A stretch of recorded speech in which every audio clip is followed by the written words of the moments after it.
Hola a todos, os propongo a través de un ejemplo analizar qué es lo que ocurriría en el acceso a un gestor de base de datos. Esto es un ejemplo que os propongo que veamos aquí en este vídeo, en estas transparencias, aunque también os voy a proponer un pequeño ejercicio para que lo hagáis vosotros por vosotros mismos. Bien, imaginaros que yo tengo un sistema gestor de base de datos con su base de datos física asociada, en el cual tenemos una tabla que se llama CDs de la base de datos CDCall. Bueno, vosotros tenéis esta base de datos por defecto en vuestra máquina virtual, en vuestro gestor MySQL. Yo propongo que desde el exterior un usuario acceda a este sistema gestor de base de datos. El acceso a través de, o a lo largo de este gestor, a lo largo de Internet, perdón, para acceder a este gestor, se podría hacer con un código fuente Java, con un código fuente Python o a través de un cliente, por ejemplo, un Workbench que ofrece MySQL. Imaginaros que fuera cualquiera de estos tres o N sistemas, puede ser el código C, puede ser el código CISAR. Si por ejemplo fuera un código fuente Java, pues el código que podríamos proponer para acceder a la información, alguna fila de esta tabla, de esta base de datos, podría ser que aparece aquí. Código fuente Java, bueno, es relativamente sencillo, una fase de establecimiento, bueno, de cargar lo que se llama el driver JVC, luego una fase en el cual se obtiene un objeto que se llama conexión. A través de una serie de métodos como por ejemplo el clearStatement se crea una consulta y aquí estaría la consulta que proponemos hacer al gestor, ¿vale? Seleccionamos una fila de esta tabla y obtenemos los resultados, ¿de acuerdo? Imaginaos que este código lo hicierais con Python, ¿no? Bueno, con Python parece, bueno, relativamente más sencillo. Tenemos los parámetros de esa conexión, obtenemos esa conexión, obtenemos un cursor para esa conexión y hacemos esa consulta. Una vez hecha esa consulta, recuperamos los resultados. ¿De acuerdo? Imaginaros que nosotros ponemos entre medias de la conexión del código fuente Java, Python, un cliente Workbench, código C, etcétera. Entre medias ponemos un capturador aquí para capturar el tráfico que existe en el acceso del cliente. Si nosotros accediéramos a capturar este tráfico, por ejemplo, con un capturador, aquí hemos utilizado un WebSAR que tenéis dentro de la máquina virtual, vosotros veréis lo que aparece aquí y no os sorprenda. Nosotros veríamos en claro, fijaros aquí la consulta, ¿veis ahí? Select *from cdcall.c, lo estamos viendo en claro. Os propongo, ya os propondré un poquito más adelante que esto lo hagáis vosotros. Pero no solamente vemos la consulta en claro, ¿sí? Sino que además vemos la respuesta. Veis aquí que vemos la contestación, que es la fila respecto de la cual aparece esa información, que es la segunda fila que aparece aquí. ¿De acuerdo? Espero que esto, haciéndolo de forma práctica, pues os permita entender que el acceso al gestor de la base de datos, en este caso en el nivel 2, pues se produce sin ningún servicio de seguridad y accediendo en claro tanto a la consulta como a la contestación. Si nosotros hiciéramos la captura en el nivel 1, que vosotros también lo podéis hacer, veríamos incluso el login del usuario que hace esta petición. Bien, por consiguiente tenemos claro, deberíamos tener claro que el acceso al gestor es inseguro. Inseguro porque cualquiera puede capturar la información, pero no solamente eso, como hemos dicho en clases anteriores, podemos modificar la información y no tenemos asegurado el origen de esa información. Existen también ataques específicos relativos al propio lenguaje SQL, al propio gestor de la base de datos, que en este caso no van a tener lugar en tránsito. Estos son ataques que tienen lugar en el servidor web o en el sitio web en el cual tenemos, por ejemplo, un formulario que por debajo implementa una consulta SQL. Imaginaos que tenéis este formulario que aparece aquí en la figura. Si por debajo este formulario tuviera una consulta como que fuera como la que aparece aquí, select asterisco from trabajador where la clave personal es la clave del trabajador y el trabajador tiene tal login, pues entonces en ese caso podríamos entrar, ¿no? Esa sería la consulta que por debajo podría estar detrás de este formulario. Pero claro, si por debajo esta consulta SQL está soportada por un lenguaje que no ha tenido en cuenta la parametrización de cada una de las variables que tiene que introducir, lo que podría ocurrir es que podría inyectar código SQL superfluo adicional de tal manera que la consulta pues se viera trastocada en el sentido de que pudiera cumplirse siempre aunque los parámetros fueran cualesquiera. Es decir, concretando en este ejemplo, yo podría poner donde mi aplicación espera una clave personal, podría poner el código que aparece aquí debajo. Fijaros, podría poner cualquier cosa en clave personal y luego inyectar un código SQL que fuera OR, algo que se cumpliera siempre, OR A igual a A, engañando al gestor MySQL haciendo creer que esta es la consulta. Una consulta que por otra parte se va a cumplir siempre y por consiguiente podría entrar siempre. De lo que estamos hablando es de que podríamos, puesto que nuestra aplicación estuviera mal implementada por debajo, introducir un string adicional a lo que espera nuestra consulta tal como la habíamos diseñado, de tal manera que si la consulta fuera select asterisco from usuario where el nombre fuera alguien concreto, en este caso estamos poniendo Alicia, pues sustituyéramos lo que teóricamente espera nuestra aplicación por un conjunto de caracteres que entren dentro de la sintaxis SQL que, por ejemplo, pudieran hacer borrar una tabla o acceder a la información de cualquier tabla del sistema, ¿no? Bien, ¿esto por qué ocurre? Bueno, esto ocurre porque a nivel de desarrollo software, vuestra aplicación no ha tenido en cuenta lo que se permite introducir al usuario en el formulario. Si nosotros estamos utilizando Java, pues esto significaría que probablemente, si nosotros lo tenemos mal implementado, lo que está ocurriendo es que cuando nosotros ejecutamos una consulta, fijaros, estamos utilizando un objeto que se llama crear statement en Java y utilizamos el método execute query, la query que nosotros introducimos espera un string que es el nombre de usuario. Si esto lo estamos implementando con un string, pues lo que ocurre es que nosotros aquí podemos poner cualquier cosa, cualquier código de inyección SQL. Pero claro, si eso es así, nosotros ya lo sabemos, ¿qué opciones, qué alternativas tenemos para evitar que esto ocurra? Bien, hay dos alternativas, o bien nosotros a nivel de implementación de código fuente controlamos lo que se introduce en este string, o bien utilizamos las funciones propias de lo que se llama el API de acceso a la base de datos. En este caso se llama el JDBC. JDBC es el API que se utiliza en Java. Es un conjunto de funciones que nos permiten automatizar el acceso al gestor de la base de datos. Pues bien, estas funciones tienen una clase que se llama prepareStatement, que veis aquí, que sustituye a la clase crearStatement, que nos permite introducir una consulta parametrizada. ¿Qué quiere decir parametrizada? Bueno, que los parámetros que nosotros vamos a introducir son controlados por el propio API JDBC, el conjunto de librerías de acceso al gestor de la base de datos. Donde ponemos aquí una interrogación significa que se va a controlar lo que se introduce ahí con un método que se llama setString, de tal manera que si se introduce código SQL, este método lo va a detectar. Si estamos, por ejemplo, en Python, que para vosotros a lo mejor pudiera ser más familiar, pues exactamente igual. En el lenguaje Python se pueden parametrizar los datos de entrada.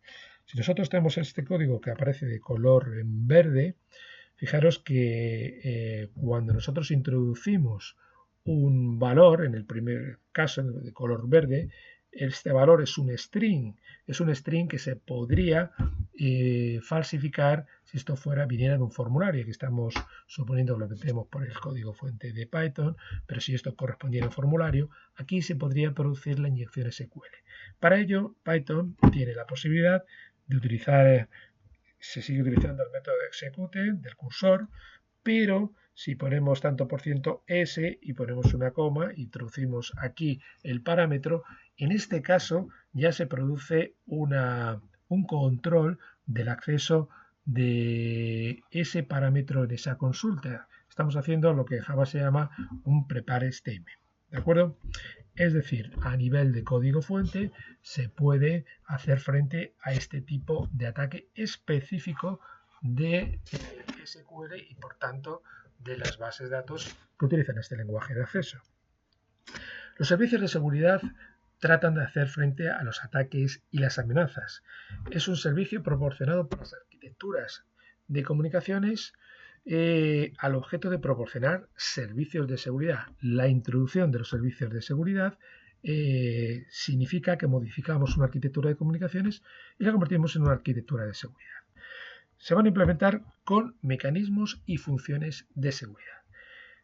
¿Qué grandes categorías de servicios de seguridad podemos identificar? Pues bien, podemos identificar 5 grandes categorías de servicios de seguridad y así fueron identificados en el documento X800 o en el documento ISO 74982.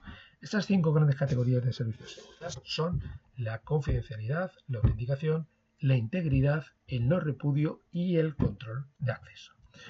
Los servicios es lo que nosotros pretendemos incorporar a nuestras arquitecturas de comunicaciones para hacer frente a los ataques y las amenazas. Y la implementación de estos servicios se va a realizar con mecanismos y con protocolos de seguridad. ¿Qué es la confidencialidad? La confidencialidad es el servicio orientado a la protección de los datos frente a los intrusos. Tiene especificadas distintas variantes. Por ejemplo, un servicio de confidencialidad orientado a la conexión sería el servicio de seguridad que está orientado a proteger los datos de una comunicación, de una conexión, por ejemplo, TCP, si estamos utilizando la arquitectura TCP/IP. Un servicio de confidencialidad no orientado a conexión sería aquel servicio que trata de proteger las unidades de datos del protocolo UDP, la protección de los datos del protocolo UDP.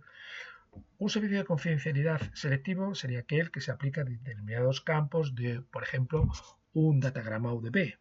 O un servicio de confidencialidad aplicado al análisis de tráfico sería aquel servicio de confidencialidad que se aplica al tráfico generado en un entorno de una determinada organización. Ese es el servicio que trata de proteger de que un intruso analice el tráfico de una determinada organización. Una cosa es el servicio y otra es la implementación del servicio. ¿Cómo implementaríamos el servicio de confidencialidad orientada a conexión, por ejemplo? Bueno, probablemente lo haríamos utilizando el mecanismo de cifrado simétrico, de tal manera que todos los segmentos de una conexión TCP fueran cifrados. De esa manera, todos los datos de esa conexión TCP irían protegidos. Es decir, el servicio de confidencialidad está implementado con el mecanismo de cifrado simétrico. Pero claro, el cifrado simétrico utiliza una clave de sesión. Esa clave de sesión tiene que ser conocida por las entidades pares. ¿Cómo se distribuye la clave de sesión? Bueno, por la clave de sesión ya veremos un poquito más adelante, veremos que se va a distribuir utilizando un protocolo de seguridad. Un protocolo de seguridad que garantiza la distribución fiable, confiable, de una clave de sesión. Por consiguiente, el servicio de confidencialidad se va a implementar con el mecanismo de cifrado simétrico y con un protocolo de seguridad que va a distribuir la clave de sesión. ¿De acuerdo? Servicio de autenticación. Es el servicio que garantiza el origen de los datos que vienen de una determinada entidad y de las entidades implicadas. Es decir, que las entidades son quien dicen ser. Estamos hablando de comunicaciones orientadas a conexión. Significa que las entidades que van a dialogar entre sí deben estar seguras de que la otra entidad es quien dice ser. Y todo ello para toda la secuencia de segmentos de una conexión TCP. En comunicaciones no orientadas a conexión tenemos que estar seguros que cada datagrama UDP recibido de la otra entidad viene de la entidad alegada. En el servicio de autenticación deberíamos incluir, ya lo veremos un poquito más adelante, alguna información adicional a cada uno de los segmentos o a cada una de las unidades de datos UDP para asegurarnos que esos datos vienen de la entidad alegada. Hay un servicio o hay un perfil adicional del servicio de autenticación que es la actualidad. No solamente debemos estar seguros de que los datos vienen de una determinada entidad, sino que además esto ocurre en este momento. Eso es lo que se llama actualidad. Debemos estar seguros de que lo que ocurre en este momento no es una grabación ocurrida hace un determinado tiempo atrás, ¿de acuerdo? Porque si no daría lugar a ataques, por ejemplo, de retransmisión de unidades de datos legítimas, ¿vale? ¿Cómo se puede conseguir la actualidad? Bueno, pues existen básicamente dos mecanismos. Los mecanismos que se llaman desafío-respuesta, que consiste en que una entidad desafía a la otra entidad con alguna función que las dos entidades conocen, o otro procedimiento es utilizar sellos de tiempo. Las unidades de datos se mandan sincronizadas con una tercera entidad que da fe de que eso ocurre en este momento. Confidencialidad, autenticación. Tercera gran categoría de servicios es la integridad. La integridad es la garantía de que los datos no han sido modificados en tránsito. Ya decíamos en clases anteriores que esto es casi imposible de evitar. Nosotros no podemos evitarlos. El objetivo de los servicios de seguridad es avisarnos de que esto ocurre. No tiene sentido un servicio de integridad si no va asociado a la autenticación de los datos, o dicho al revés. No tiene sentido de que un dato, la información viene de una determinada entidad, no tiene sentido que pueda implementar ese servicio si no tengo implementado además el servicio de garantía de no alteración de la información. Es decir, la autenticación y la integridad suelen ir unidas como servicios de seguridad. Existen distintas variantes en esta integridad que se aplican a comunicaciones orientadas a conexión, con o sin mecanismos de recuperación, o aplicadas a campos selectivos, o existen una variedad de servicio de integridad aplicado en comunicaciones no orientadas a conexión, aplicadas o no a campos selectivos. Son distintas variantes dentro de cada una de las grandes categorías de servicio. Y pasamos a la cuarta categoría de servicios de seguridad, que es el no repudio. Es fundamental tener la confidencialidad de la información para que nadie vea, por ejemplo, nuestra cuenta corriente o nuestro número de tarjeta de crédito. Es fundamental tener la autenticación. Es fundamental tener la integridad para estar seguro de que la información no ha sido modificada en tránsito. Y es fundamental implementar el servicio de no repudio, que es como el servicio de autenticación, o es el servicio de autenticación más la garantía jurídica de que la entidad que está al otro lado es quien dice ser. El servicio de no repudio evita que tanto el emisor como el receptor nieguen haber transmitido una información y además con valor jurídico. Es decir, es el servicio de autenticación más el valor jurídico. ¿Y cómo se articula ese valor jurídico? Bueno, ya lo veremos.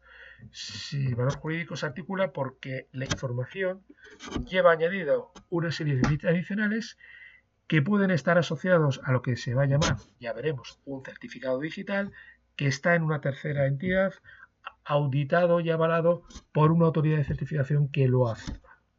Es decir, el servicio de no repudio permite implementar infinidad de servicios de seguridad que antes requerían, por ejemplo, la presencia de los ciudadanos físicamente delante de una ventanilla de la Administración General del Estado.